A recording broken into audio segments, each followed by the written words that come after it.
All right, everyone, welcome to 6.5. We only have one section this week, so you're in luck. I don't think it's a particularly bad section either. I think the videos are relatively short, so we're going to jump right into it.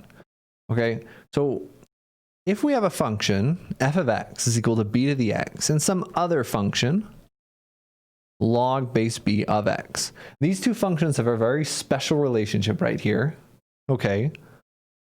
And we've talked about it. If you remember nothing else about logarithms, remember this. Logarithms are the inverses of exponentials. These are inverse functions, okay? And that's going to say, let us do a lot of things in these next 2 weeks, next 3 weeks, really.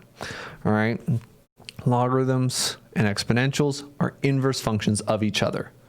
Okay, so, right, what does that say? Remember back to 3.7, chapter 3, function inverses. Remember way back then, we said that if we take the function composition of a function and its inverse, then they cancel and you're just left with the input. And likewise, it goes the other direction as well. And in fact, this is one of the ways that we showed that two things were inverse functions. We went left and right. Okay? So let's look at what the consequences are these. You spell inverse with an E, by the way, after the S, in case anyone was wondering. I do teach spelling classes on the side, so that's a lie. I don't. So f of f inverse. All right, let's call this, this is f inverse over here. So f of f inverse is just, right, this right here is just f of f inverse of x, which is log base b of x. And f is b to the x, so this becomes b to the log base b of x has to be equal to x. This is our first identity. Okay? If you have an exponent raised to the log power and they have the same base, they cancel, we're just left the x. We don't see this one that much, but it does exist. Okay? In the other direction, right? F inverse of f, which was b to the x. If we plug this into the logarithm, we're going to get log base b of b to the x, and we see this one a lot. These are inverse functions, so they should also just cancel to x. These guys right here are the inverse rules. All right. As the way this chapter section is going to work is we have all these rules in different videos. At the very end, we'll summarize them in a single table. Okay. So if you're taking notes for yourself or if you're referencing this, you can have them all together in one spot. All right, we'll do that at the end of the section in video 4. So that's our first one. Let's do some problems and see what this looks like. Okay, simplify with the inverse property. Part A, what does 6 times the log of 10 squared look like? So again, this is the common log right here. This is log base 10. All right, so log base 10 of 10 squared, these are inverse functions of each other. And this guy right here just should cancel to 2. By this property we got right over here. But then don't forget, there's still a 6. The 6 has not disappeared. It's still there. And then what's happening to the 6 in the log? The 6 is getting multiplied by the logarithm. So these are getting multiplied right here. 6 times 2 is just 12, like so. All right. Next is part B. 2 plus the common log of 1,000. This is very similar, right? If we had our inside as 10 to some exponent, then we could cancel because this is the common log again. So this is going to equal 2 plus log of, let's rewrite the inside. 1,000 is 10 raised to some exponent. If you forget, right, you can just count. 10 to the first is 10. 10 squared is 100. Times another 10, that's 10 cubed. Or you can just count the zeros. 10 cubed, 3 zeros. 10 to the 5th would have 5 zeros. Okay?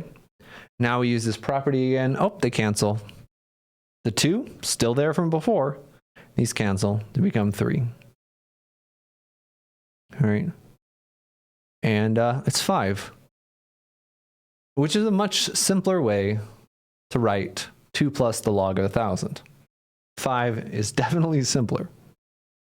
All right. So that's the identity rule. That's the first part of this video. We get 2 more parts of the video that are very, very similar. Okay. And I'm going to apologize to you. I'm about to trick you. Get ready to be tricked. Okay. Example 2. If little m is equal to log base b of big M and little n is log base b of big N, I'm going to ask you some questions. Part A. Write these in exponential form. So remember one of the big things we talked about in 6.3? One of the big things we talked about in 6.3 was exponential versus logarithmic form. This is logarithmic form, and if you hypothetically don't like logarithms, you can rewrite it in exponential form, where the base of the logarithm becomes the base of the exponential function. The input of the logarithm becomes the output of the exponential function, and the output of the logarithm becomes the input of the exponential function. And we can do the exact same thing with the other equation as well. So that's part A. Little m is a logarithm of big M. Big M is an exponential of little m. Okay, that's the relationship. Okay, so you're not tricked yet. I'm still in the process of tricking you. You don't even know how the trick is happening. All right, so we got part B is simplify log base b of m times n. You might say, we only have one rule. This is logarithmic properties. How do we simplify? Well, let's use properties of exponents. Okay. What do we have here? Well, this is log base b of m. What did we say m was? It was b to the m. Times n, which we said was b to the n. Oh, well, now I know how to simplify this, right? If we have 2 exponentials multiplied by each other with the same base, all right, no, this is not the log of Minnesota, all right? This is log base b of b to the m plus n. You just add the exponents. And golly gee whiz, look what happens. We can use the inverse property now, right? Log base b of b to something is that something. What we've got over here, log base b of this, is the exponent. They cancel. We're just like the exponent, which is m plus n.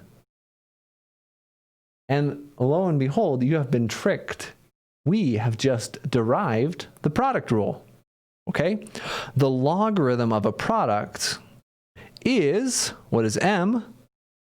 Log base b of m plus n, which is log base b of n. The logarithm of a product is the sum of their logarithms. That's the product rule. Okay?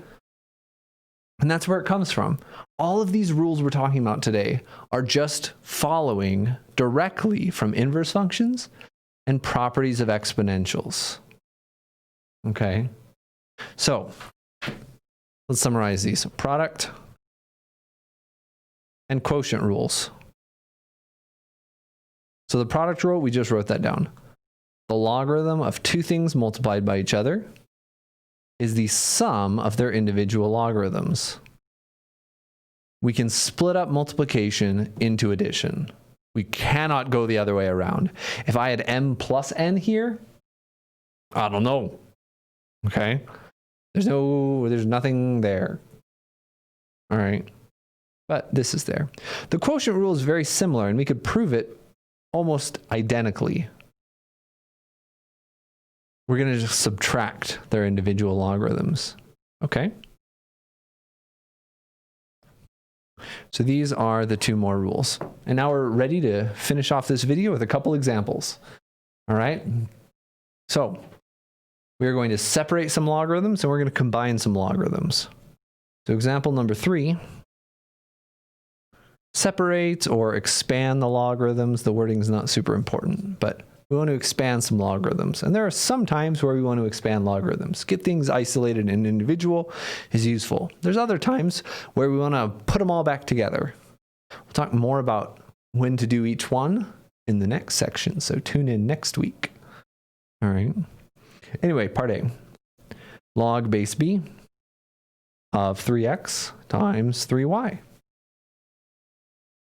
So this is sure looks like two things multiplied by each other. Let's use that product rule if we want to separate these. It says it'll be the logarithm of the first thing plus the logarithm of the second thing. And before you say to yourself, oh, I wish this problem were longer, there's more, okay? This is a product and this is a product. Let's use the product rule again, 2 more times. 3 times in a single problem, right? So this is 3 times x. So we can split this logarithm up as well. This is log base b of 3 plus log base b of the second thing, which is x. We can split this one up, right? This is 3 times y. That'll be log base b of 3 plus log base b of y. And now you're feeling really happy, right? You know, you just had the most delicious meal. This is a logarithmic meal you just enjoyed. But now it's time for logarithmic dessert, okay? Because there's another step we can do to simplify. Over here we have the log base b of 3. And over here we have log base b of 3. We can combine like terms. Just like if x plus x, that's 2x, right? If I have the square root of 5 plus another square root of 5, well, now I have 2 square roots of 5. It doesn't become square root of 10. We just have 2 of them now. Well, I've got a log base 3 over here and a log base 3 over there. We're adding them together. Now we have 2 log base b's of 3s. 2 log base b's of 3s. That sounds weird. And then the other terms still exist. Log base b of x plus log base b of y. And I've tricked you again. Okay? I have just showed you the next video. I've showed you the next video. We had 3 times 3. That's like 3 squared. If it's 3 squared, how'd the 2 get in here? We just showed you. That's the next video though, okay? No spoilers, all right? No spoilers. Let's do another one. Part B. The natural log of 2x over y. We got to use the difference formula, the quotient formula. So this says it's going to be the log of the numerator minus the log of the denominator. And then again, we can split this guy up as well. Okay? This is natural log of 2 plus natural log of x. They're multiplied. The product rule says if they're multiplied, we add them together.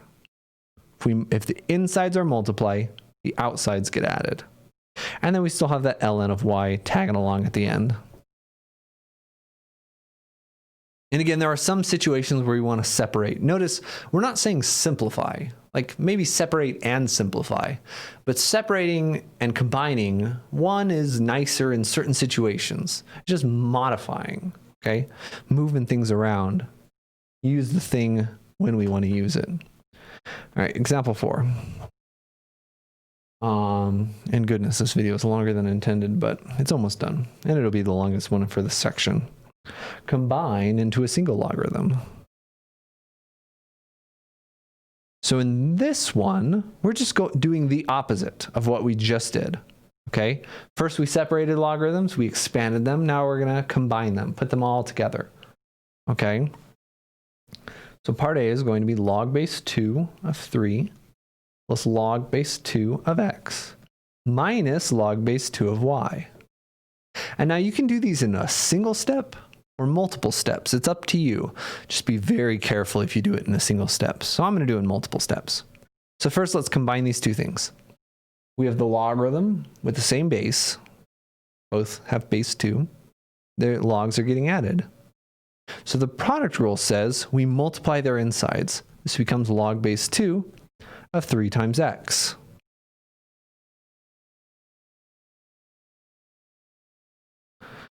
But again, don't forget, we still have one of these. We haven't dealt with that. Now with the quotient rule, we say, okay, subtracting logarithms means division of the inside. So we get log base 2 of the inside divided by the other inside. And here we go. Okay. So we can do it in part B. Part B really shows a big trick that you're going to get the common log of x minus the common log of y minus the common log of z, or perhaps more succinctly, logs x minus loggy minus logs. This one's really hip. All right. So one at a time, right? Subtraction of logarithms is division on the inside. This becomes the log of x over y. We still have the minus log of z over here. All right. And now we divide again. So we get the log of the first thing divided by the second thing. And we got fractions galore, more fractions than you could possibly want. But remember how we simplify complex fractions, right? This is x divided by y, and all of this is divided by z, right? So that's just x over y. That's not a y. It's sort of a y now. It's getting worse. X divided by y times the reciprocal, 1 over z. So it's just going to be x over yz. All right. So it just simplifies the log of x over yz. So a good rule of thumb you can use is if there's subtraction, it's the denominator. If you want to do things in a single step, you can do that. If there's subtraction, it's going to be denominator. We're going to use this a lot more in video 4 for some shortcuts. All right. Or you can do it in multiple steps like this. All right. And that's the first video. That's logarithmic properties, and that's 17 minutes. All right. Hope you survived.